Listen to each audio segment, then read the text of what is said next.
अस्सलामुअलैकुम वरहमतुल्लाहि वबरकातुहू। तो आज इस लेक्चर में हम पढ़ेंगे कुरान के बारे में। सबसे पहले हमारा फोकस होगा किस पे? अरबी ग्रामर पे।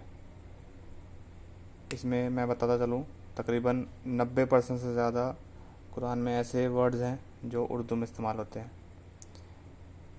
जैसे कि खाना, पीना, सोना, मारना।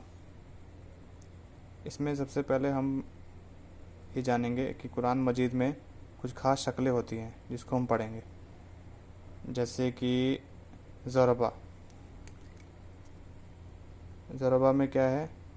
ज़ात के ऊपर ज़बर है, रॉ के ऊपर ज़बर है, बा के ऊपर ज़बर है। ऐसी शक्ल वाले कहीं पे भी कुरान में मिलेंगे तो समझ लो पास्ट के बारे में बात हो रही है।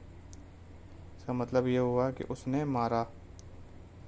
अच्छा जी, इसका इस ज़रबा का वर्ब क्या होगा? पहले बात तो वर्ब को हम समझ लेते हैं। अरबी में मज़दर बोलते हैं, और मज़दर को उर्दू में बोलते हैं। मज़दर की उर्दू में टाइप्स कैसे आती हैं कि कौन साउंड आता है? खाना, पीना, सोना, ना वाले साउंड। इसका अरबी में कोई इसकी शक्ल नहीं होती है। जैसे कि ज़रब, ज़रब ज़रब मतलब मारना। जुमूद, जामिद होना यानी जम जाना। सजदा, सजदा करना।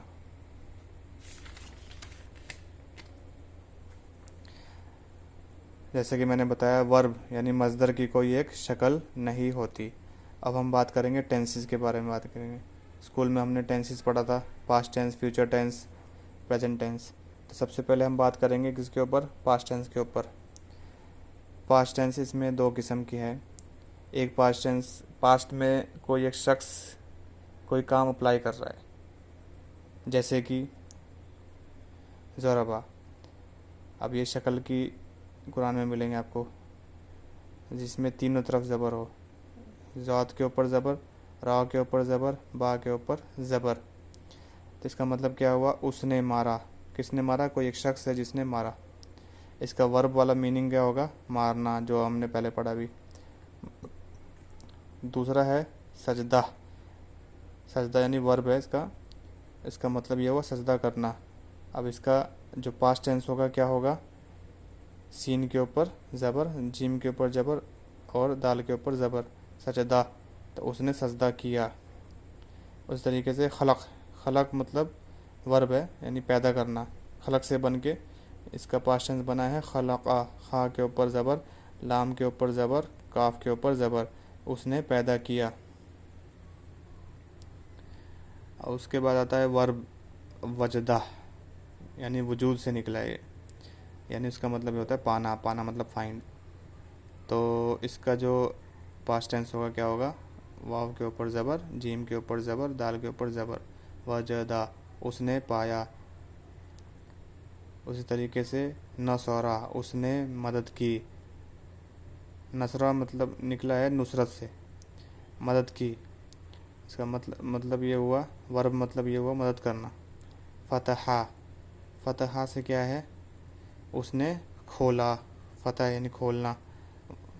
अरबी में फतह का मतलब उर्दू में होता है खोलना, तो वर्ब इसका हो गया खोलना।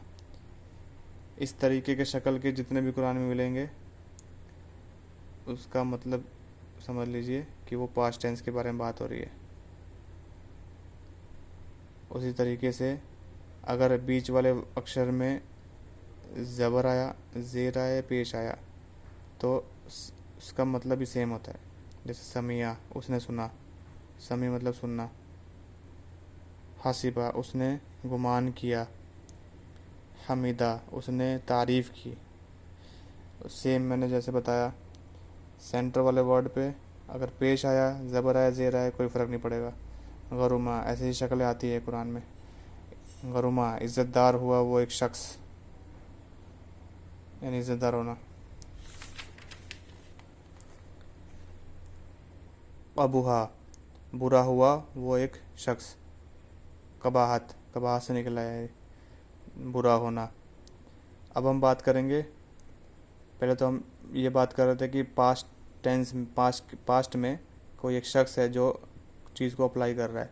अब हम बात करेंगे पास्ट में, दूसरा टाइप इसका, पास्ट में जिसके ऊपर अप्लाई हो रही है वो चीज़। फॉर एग्ज़ाम्पल ही किल्स, जैसे इंग्लिश में बोलते हैं ही किल्स, वो मारता है, ये कोई पर्सन है जो मार रहा है।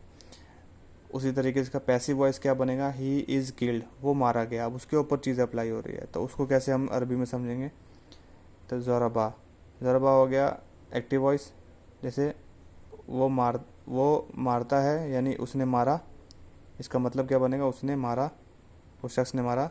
उसका पैसिव वॉइस क्या बनेगा, ज़ुरिबा, ज़ुरिबा यानी वो मारा गया। अब उसी ऊपर अप्लाई चीज़ होगी, ज़ुरिबा, मारा गया वो एक शख्स। तो ये हमारा चैप्टर 1। इंशाल्लाह चैप्टर 2 में इसके आगे हम बात करेंगे। तब तक के लिए अपना ख्याल रखें। अस्सलामु अलैकुम वरहमतुल्लाहि वबरकातुहू।